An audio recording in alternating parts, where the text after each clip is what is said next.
Hi అండి, welcome back our channel. ఏంటి ఎప్పుడు ఏదో ఒకటి చెప్తూనే ఉంటుంది అనుకుంటున్నారా? నేను పెసలు తెప్పించుకున్నానండి, పెసరట్లు వేసుకోవాలని. పావు కేజీ తెప్పించుకున్నాను, చాలా ఫ్రెష్గా ఉన్నాయి. ఇది పావు కేజీ మాట.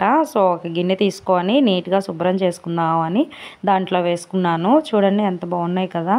సో వీటిని ముందుగా ఒక గిన్నెలో వేసుకొని నీట్గా కడుక్కొని అవి ములిగేదాకా నీళ్ళు పోసుకొని నానేసుకోవాలండి. నేను నైట్ డిన్నర్కి టిఫిన్గా ప్రిపేర్ చేస్తున్నాను. సో నైట్ అయితే మార్నింగ్ నానేసుకోండి, లేదు మార్నింగ్ టిఫిన్గా అనుకుంటే కనుక నైట్ ఓవర్ నైట్ మొత్తం నానేసుకోండి. ఇందులో చిట్కా కూడా ఉందండి, నాకు ఒక అక్క చెప్పింది. పెసరట్లు క్రిస్పీగా రావాలంటే దాంట్లో బియ్యం కూడా యాడ్ చేయాలి. ఎక్కువ కాదండి, పావు కేజీకి నేను 2 టేబుల్ స్పూన్ యాడ్ చేశాను. అలా దాన్ని బట్టి మీరు యాడ్ చేసుకోండి.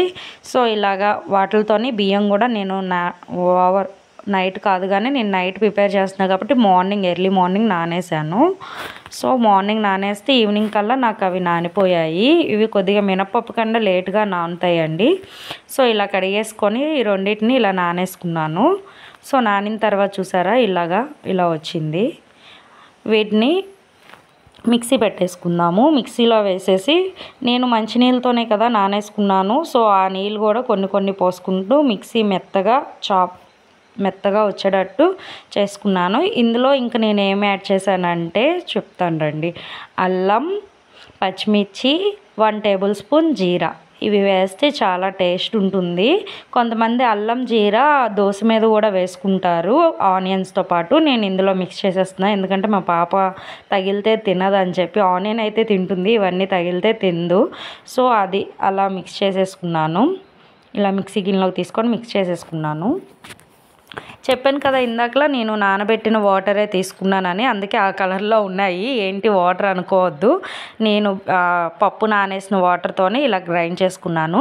మీరు ఆ మూత తీయగానే ఆ స్మెల్ వస్తుందండి, పచ్చిమిర్చి అల్లం కలిపి. అయితే ఎంత ఘాటుగా వస్తుందంటే అంత ఘాటుగా వస్తుంది, బాగుంటుంది. సో ఇలా వచ్చింది. నేను వాటర్ మీకు తగినంత కలుపుకోండి, దోసపిండిలా రావాలి.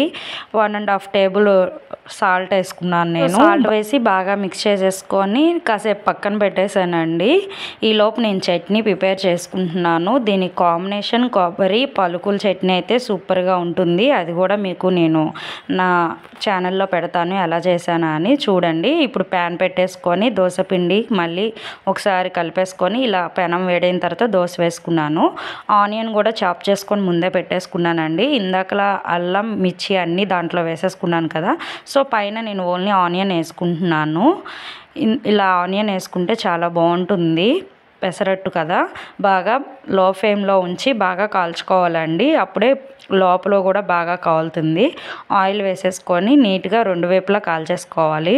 ఇలా ఆనియన్ మొత్తం స్ప్రెడ్ చేసుకుంటే దానికి అతుక్కుపోయి బాగా కాలుతుంది, లేదా పైనే ఉంటుంది. మనం తిప్పేసరికి ఆనియన్ అన్నీ బయటకు వచ్చేస్తాయి అన్నమాట, దోశ మీద ఉండవు. సో అందుకని ఇలాగా మొత్తాన్ని కూడా స్ప్రెడ్ చేసుకున్న తర్వాత చూడండి, ఇప్పుడు తిప్పినప్పుడు ఆనియన్ పడదు చూసారా. అలా చేయడం వల్ల ఏంటంటే ఆనియన్ అనేది విడిపోకుండా ఉంటుంది.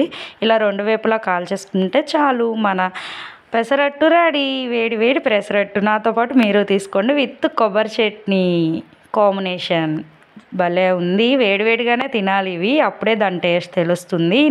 ఈలోపు మా వారు వచ్చి నీకు ఇలా ప్రిపేర్ చేసుకో, నాకు పెసరట్టు మీద ఎగ్ వేసి ఇవ్వు అన్నారు. నేను అన్నాను, ఎగ్ ఎవరైనా వేసుకుంటారా, నేను ఇప్పుడే విన్నాను అని. ఇలా మీలో ఎంతమంది తిన్నారు పెసరట్టు మీద ఎగ్ వేసుకొని ఎగ్ దోశలాగా, నాతో షేర్ చేసుకోండి.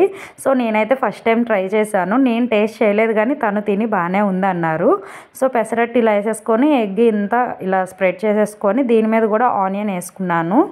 సో ఆనియన్ వేసి లో ఫ్లేమ్లో ఉంచి బాగా కాల్చుకున్నానండి. సో కొద్దిగా దాన్ని తిప్పేటప్పుడు కొద్దిగా భయం వేసింది, ఏమైనా బ్రేక్ అవుతుందేమో అని, కానీ బాగానే వచ్చింది.